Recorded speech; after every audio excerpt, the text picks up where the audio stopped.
At isa pa mga kaibigan itong itong gusto ng Diyos kung bakit gusto ng Diyos na paalisin ang mga Israelita sa bansang Egypto dahil gusto niya na sambahin siya para makasamba ang mga Israelita sa kanya. Imagine po mga kaibigan, gustong-gusto ng Diyos na sambahin siya kasi ayon dito, sabi dito, ito ang sinabi ng Panginoon, ang Diyos sa mga Hebreo, paalisin mo ang mga mamamayan ko para makasamba sila sa akin. Para makasamba sa akin. So, ibig sabihin, gustong-gusto ng Diyos na sambahin siya ng mga Israelita.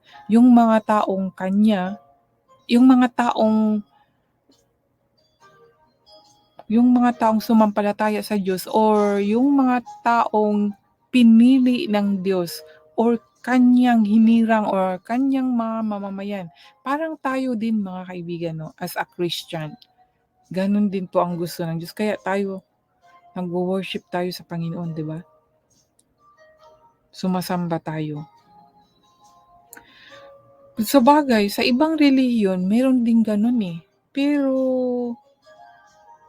hindi ko lang alam kung parihas ang pag-worship. Actually, naalala ko na nakapasok ako sa ibang relihiyon. Hindi Christian, kundi parang sa Buddhist style po mga kaibigan. So, yun, good din kasi part of my lesson or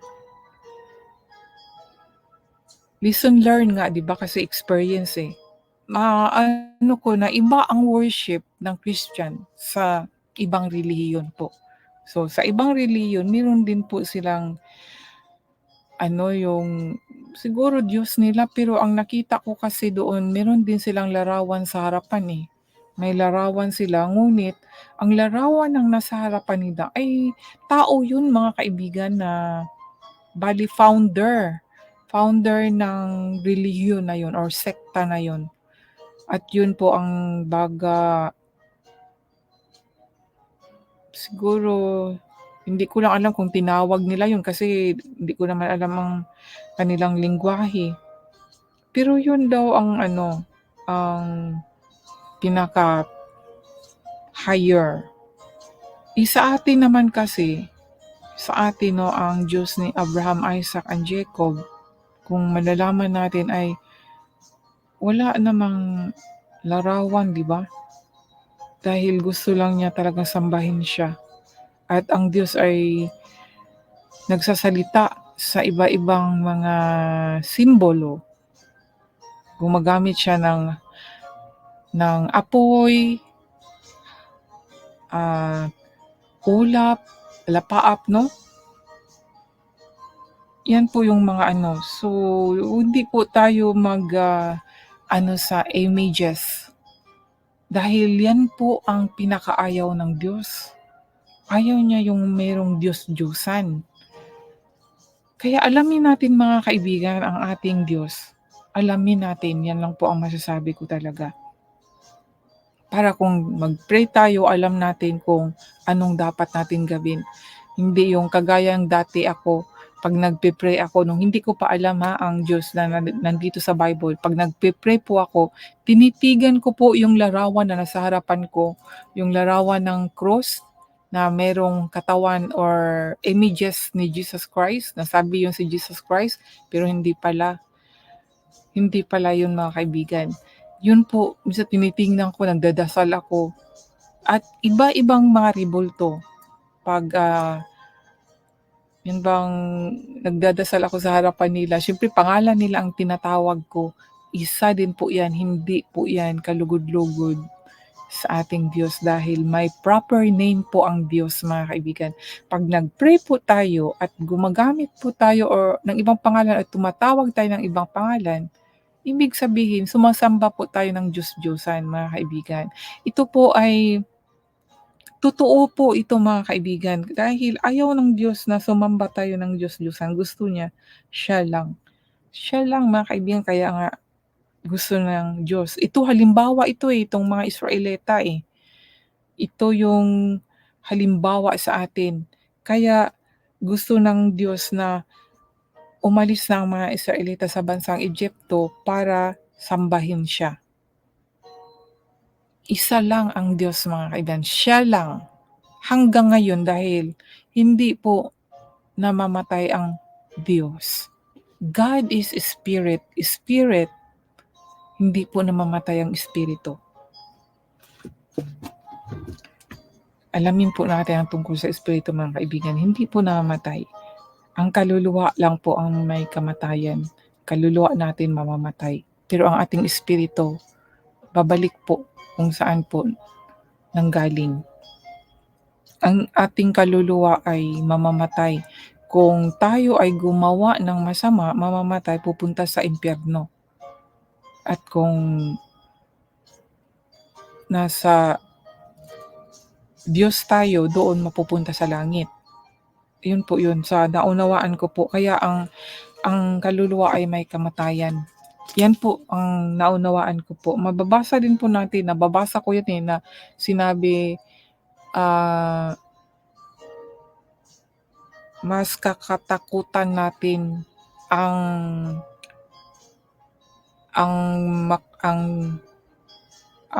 ano ba yan, mas kakatakutan natin yung pwede niyang patayin ang katawan at kaluluwa. May ganon. So, hindi yung espiritu, di ba? Dahil ang Diyos lang pwedeng mag-ano nun. Ang Diyos lang pwedeng pumatay sa kaluluwa. Ang katawan, pwedeng patayin ng tao, ng kaaway niya, pero hindi pwedeng patayin ng tao ang kaluluwa or yung kaaway ng Diyos. Ang Diyos lang po. Yan po yung naunawaan ko sa talata na yun na dapat mas kakatakutan natin ang Diyos na na pwede niyang patayin ang katawan at kaluluwa. 'Di ba? So ngayon, dito na naman ako sa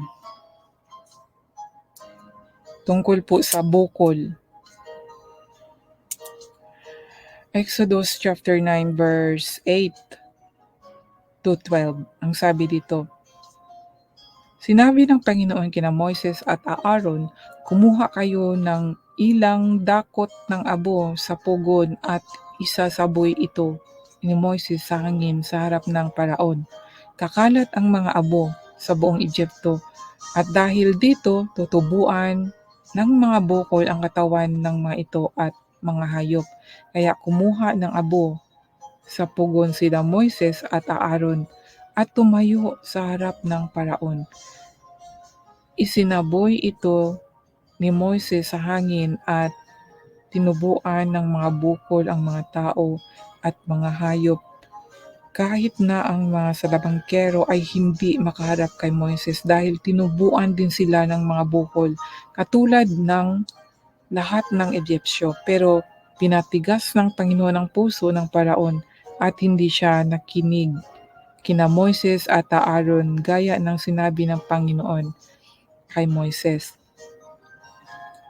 So yan po mga kaibigan, may naalala lang ako dito tungkol po sa abo. 'Di ba mga kaibigan, pag tayo may namatayan tayo at inilibing ito, kung naranasan niyo po ito mga kaibigan, pag sa libingan, pag nailibing na yung patay, pag uwi na tayo, 'di ba, mag-aano ng usok. Doon sa usok na yun ay doon tayo hahakbang para pauwi, no? And then, naranasan ko rin pagkatapos nun, galing sa namatayan, inilibing, pag-uwi sa bahay, parang inanuan kami ng abo.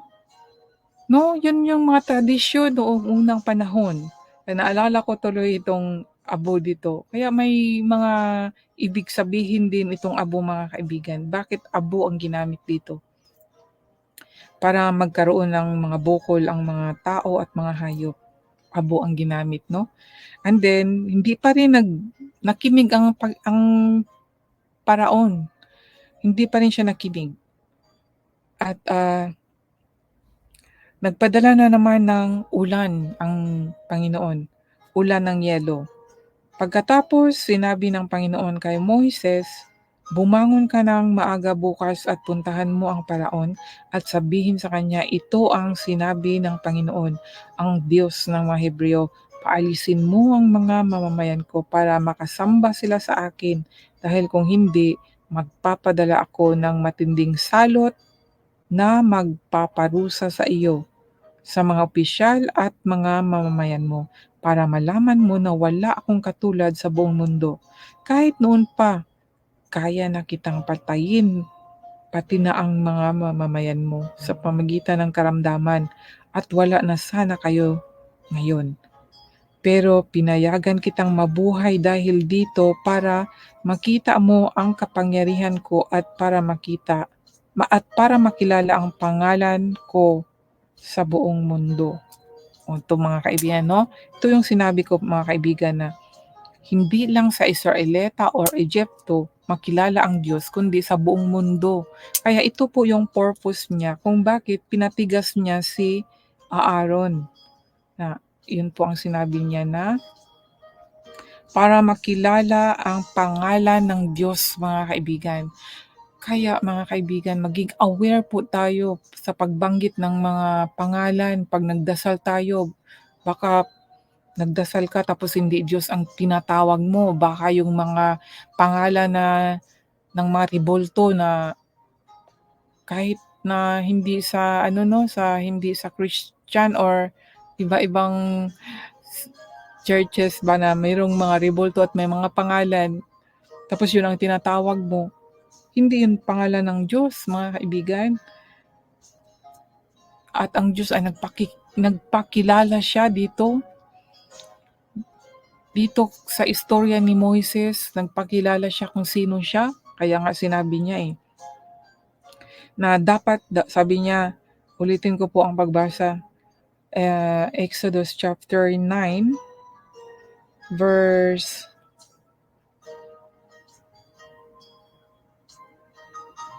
verse 30, verse 15, verse 14. Sabi ito sa verse 14 hanggang 16. Sabi dito, dahil kung hindi magpapadala ako ng matinding salot na magpaparusa sa iyo sa mga opisyal at mga mamamayan mo para malaman mo na wala akong katulad. Yan po ang sabi niya. Sinabi niya, ang Diyos po mismo ang nagsabi niyan mga kaibigan. Kung naniwala ka po na ang Diyos mo ay si Abraham, kung naniwala ka na ang Diyos mo ay Diyos ni Abraham, Isaac at Jacob, ito po yung Diyos nila. Ito po yung Diyos nila na nagsabi para malaman mo na wala akong katulad. So wala talaga siyang katulad. Nag-iisang Diyos lang siya mga kaibigan. Nag-iisang Diyos lang siya na wala akong katulad sa buong mundo. Buong mundo po ang sinabi mga kaibigan. At sabi dito sa verse 15, kahit noon pa, kaya na kitang patayin, pati na ang mga mamamayan mo sa pamagitan ng karamdaman. Ito po yung sinabi niya kay Paraon na, yun nga, kahit noon pa kaya na kitang patayin pero hindi yun ang dapat mangyari din kasi kung papatayin niya ay parang matatapos na yung istorya ng plano ng Diyos. Kaya matalino talaga ang Diyos ba, napakapangyarihan talaga siya. Wala talaga siyang kasing tulad sa kanya na gaya ng sabi niya na malalaman mo na wala akong katulad sa buong mundo. Sa pamagitan ng mga ginagawa niya. Imagine, pinatigas niya ang puso ng Paraon. Kung sa akin, bakit papatigasin pa niya ang puso ng Paraon? 'Di ba, kay buti naman ng Diyos. Para sa akin po 'yun ang buti naman ng Diyos. Bakit ginawa niyang masama si Paraon? Dahil may purpose kung bakit pinatigas niya ang puso. Para makilala ng buong mundo na wala siyang katulad at makilala ang kanyang kapangyarihan, makilala ang kanyang pangalan. sa buong mundo, mga kaibigan.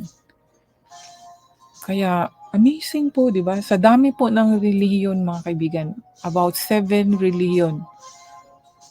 And then sa Christian, maraming mga sekta.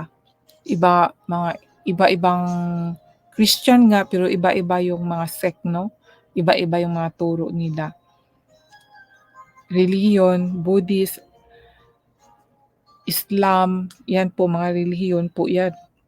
'Yan po ang religion. Christian, sa pagkakaalam ko, seven kind of religion, kung hindi po ako nagkakamali.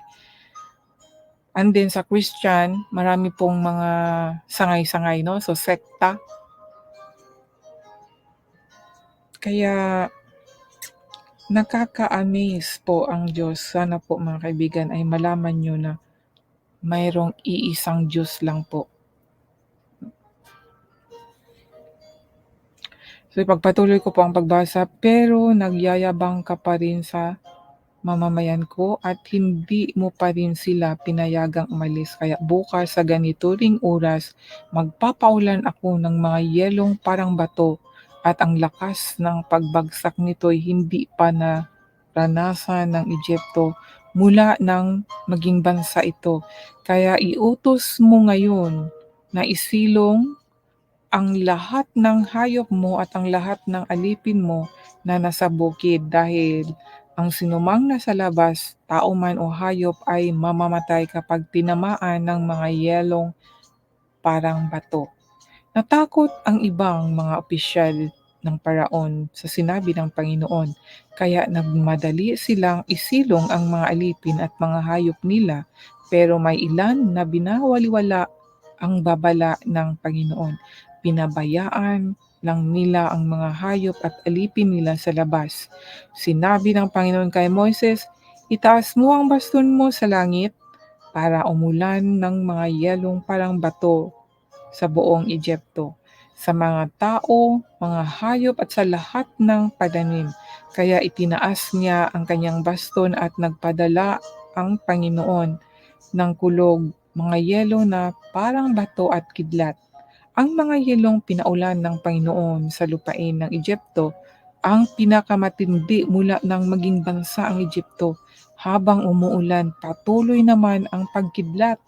Namatay lahat ang hayop at mga tao na naiwan sa labas, at pati na ang mga halaman at punong kahoy.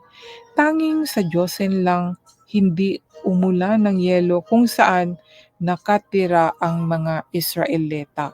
Imagine, mga kaibigan. Kaya, 'no, ang Diyosen lang kung saan po nakatira ang mga hinirang ng Diyos. Itong Israelita po, 'no, mga mamamayan ng Diyos, mga pinili po niya. Hindi po naapektuhan sa pinadala ng ulan na yelo. Kaya amazing po, mga kaibigan, 'di ba? Isipin natin, bansang Egypto, nandoon ang Diyosen, kung saan man yung party na yon. Pero hindi umulan, hindi naulanan yun. Nag-gets niyo po ba, mga kaibigan? Buong bansa ng Egypto, nandoon sa loob ang Diyosen. Pero ang Diyosen lang po, kung saan nakatira ang mga Israelita, yun lang ang hindi naulanan, hindi naapektuhan. Kaya ang milagro ng Diyos, ang kanyang kapangyarihan para sa akin po, mga kaibigan, ay sobrang nakakamangha. Kaya yan po ang Diyos natin, mga kaibigan. Kung naniniwala po kayo na ang Diyos nyo ay mula kay Abraham, Isaac and Jacob, yan po ang Diyos natin, makapangyarihan po sa lahat, na kahit ngayon ay kayang-kaya pa rin niyang gawin. Kung naniniwala po kayo sa Diyos, or kung naniniwala po kayo sa sarili ninyong kakayahan, nasa sa inyo po yan. Pero para sa akin po, ito po yung Diyos ko. Siya po lahat, all in all, ang nagbibigay sa akin, kahit na ginagawa ko sa Kanya pa rin. Sa Kanya yung lakas ko, kaya ako nagawa, at kung anong meron ako, siya ang nagbigay yun. Kaya amazing po talaga. I really praise God Kahit nung una ko palang nalaman nung wala pa talaga akong alam sa Bible nasabi ko talaga sa sarili ko na, "Hala, ang lahat pala ng meron ang tao sa Diyos pala nanggaling." Yan po yung naunawaan ko po mga kaibigan, Kaya na naano ko talaga ang Diyos, talagang napupuri ko po talaga siya. Dahil noong hindi ko kilala ang Diyos, akala ko yung nung nagtatrabaho ako, nabulol ako, nung nagtatrabaho ako, dahil nga siyempre kung nagtatrabaho tayo, nakatayo tayo, meron tayong lakas nun sa sarili natin, ginagamit natin ang lakas na yun sa magtrabaho, hindi ko alam na ang Diyos din pala yun ang nagbigay sa atin ng lakas. Hindi ko kasi para sa akin po yun mga kaibigan na hindi ko talaga napupuri ang Diyos noon. Hanggang sa nung nakilala ko na lang siya, nung nakaranas na ako ng pagod, hapong-hapo, nalaman ko na lang na ang Diyos pala talaga ang nagbigay sa akin ng lakas. Kaya yung hapong-hapo ako, yung kapaguran ko dahil hindi ko siya nakilala. Nung nakilala ko siya, dahan-dahan na pong nawala na po yung hapong-hapo ako, laging stress, laging galit. Nung nakilala ko ang Diyos, dahan-dahan po yung nawala mga kaibigan. Kaya masabi ko na wala pong magic sa ating buhay. 'Pag bumalik loob tayo sa Diyos, hindi po magic ang pagbabago natin. Dahan-dahan po yan, mula po tayo sa sanggol. Ang ating espiritu kailangan mag newborn, ma-born again talaga ang espiritu natin. Dahan-dahan po yan mga kaibigan, mararanasan natin mismo sa ating buhay at malalaman natin ang purpose natin dito sa mundong ito. Nakagaya po dito sa mga nangyari sa Israel. Kaya mga kaibigan, ang mapapayo ko lang talaga, palagi ko pong ipaalala sa inyo na magbasa po tayo sa salita ng Diyos para makilala po natin ang ating Diyos mga kaibigan. Hindi lang yung nagpe-pray tayo, tinawag natin siya pero hindi natin siya kilala. Kasi wala tayong alam sa unang-una pa lang unang-unang paggawa pa lang ng Diyos dito sa mundong ito, kung bakit nandito tayo ngayon. Wala tayong alam sa background, kaya kailangan natin saliksikin. Umpisahan natin dito sa Old Testament mga kaibigan para doon sa New Testament malalaman natin ang tungkol kay Jesus Christ kung bakit may kaugnayan siya sa Diyos ng Old Testament. Bakit hindi siya magkalayo na isa ito sa mga pinag-aawayan, yung tungkol kay Jesus Christ. Isa ito sa pinag-aawayan ngayon kung bakit nagkaroon ng maraming sekta ang Christian po. Dahil may totoong antichrist. Pero bago po tayo diyan sa mga talata about Jesus Christ, nabasa ko naman din yung New Testament. Dito muna tayo sa Old Testament para malalaman talaga natin ang totoo mga kaibigan. Kaya amazing po para sa akin po ang Diyos. At ipagpatuloy ko po ang pagbasa mga kaibigan. Sabi dito sa Exodus chapter 9 verse 26, tanging sa Diyosen lang hindi umulan ng yelo kung saan nakatira ang mga Israelita. Ipinatawag ng Paraon sina Moises at Aaron, sinabi niya sa kanila, sa pagkakataong ito, inaamin ko na nagkasala ako. Tama ang Panginoon at ako at ang mamamayan ko ang mali. Pakiusapan ninyo ang Panginoon na itigil na niya ang matinding kulog na ito at ang pag-ulan ng yelo. Paalisin ko na kayo, hindi na kayo dapat pang manatili rito. Sumagot si Moises, kapag nakalabas na ako ng lungsod, itataas ko ang aking kamay sa Panginoon para manalangin at titigil ang kulog at hindi na uulan ng yelo. para malaman mo na pag-aari ng Panginoon ang mundo. Take note po mga kaibigan, stop muna ako dito sa verse 29. Exodus chapter 9 verse 29 po mga kaibigan, sinabi dito, kapag nakalabas na ako sa lungsod, itataas ko ang aking kamay. So ganun po ang klase ng panalangin ni Moises po, no? Sa panalangin po natin, marami pong may kinds, may iba-ibang paraan po. Merong nag-lift up the hands, yung itataas ang kamay, merong nagganon, di ba? Yung sa iba-ibang klase or ganon. Si Moises ganon ang ginawa niya. Sabi niya dito sa 29 ng chapter 9 of Exodus, sumagot si Moises, kapag nakalabas na ako sa lungsod, itataas ko ang aking kamay sa Panginoon.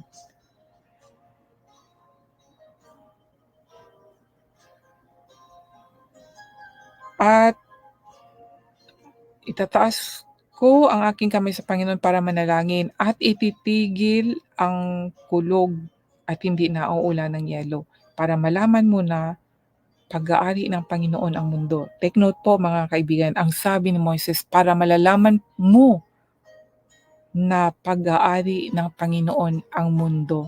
Pag-aari. Lahat ng nandito sa mundo, pag-aari ng Panginoong Diyos natin. Pag-aari niya mga kaibigan, kaya wala pong imposible. Kung tayo po ay manalangin at humingi sa Kanya, ibibigay niya dahil sa Kanya lahat eh. Nandito sinabi ni Moises na at titigil ang kulog at hindi na uulan ng yelo para malaman mo na pag-aari ng Panginoon ang mundo. Para malaman natin na pag-aari ng Panginoon ang mundo. So take note po mga kaibigan, pag-aari. Huwag po tayong magdududa mga kaibigan. Totoo po na ang pag-aari ng mundong ito ay ang Diyos po, ang Diyos Panginoon. Tayo ay pag-aari din niya. Lahat ng nandito sa mundong ito ay pag-aari ng Diyos. Pero alam kong ikaw at ang mga opisyal mo ay hindi pa rin natatakot sa Panginoong Diyos. Hindi pa rin natatakot sa Panginoong Diyos. Kayo po mga kaibigan, tayo po ba ay natatakot sa Panginoon? Kung natatakot tayo, dapat hindi tayo kagaya ni Faraon na laging nag-disobey, na hindi niya sinusunod ang Diyos. Sinabihan na siya na paalisin ang mga Israelita sa bansang Egypto, tulutan na niya. Pero hindi po niya sinusunod. Lagi po siya nag-disobey. Tayo mga kaibigan, parao din po ba ang pag-uugali natin? Lagi ba nating dinidisobey ang kagustuhan ng Diyos na huwag mong gawin yan at ito ang gawin mo? Yan po ang ating dapat examinin sa buhay natin mga kaibigan. Ngayon, sinabi dito na sa verse 31 ng chapter 9, nasira ang mga pananim na flax at sibada dahil aanihin na noon ang sibada at namumulaklak na ang flax. Pero hindi nasira ang mga trego dahil hindi pa aanihin ang mga ito. Umalis si Moises sa harapan ng paraon at lumabas ng lungsod. Itinaas niya ang kanyang kamay sa Panginoon para manalangin at huminto ang kulog, ang pag-ulan ng yelong parang bato at ang ulan. Pagkakita ng paraon na huminto na ang ulan, ang yelo at ang kulog, muli siyang nagkasala. Nagmatigas siya at ang mga opisyal niya. Sa pamagitan niya, hindi niya pinaalis ang mga Israelita gaya ng sinabi ng Panginoon kay Moises. So dito po nagtatapos ang kabanatang siyam na kabanata or Exodus chapter 9. So marami tayong natutunan po mga kaibigan, di ba? Na ang Diyos po ay nag-iisang Diyos lang po at siya po ang nagmamay-ari ng mundo. Atin pong alalahanin yan mga kaibigan na dito sa mundong ito, lahat ay belongs to God. We are all belongs to God mga kaibigan. Yun nga lang kung magpapasakop ka sa kanya, sumunod tayo, sumunod ka. Pero kung ayaw mo, kagaya kay Faraon ay lagi kang magdi-disobey.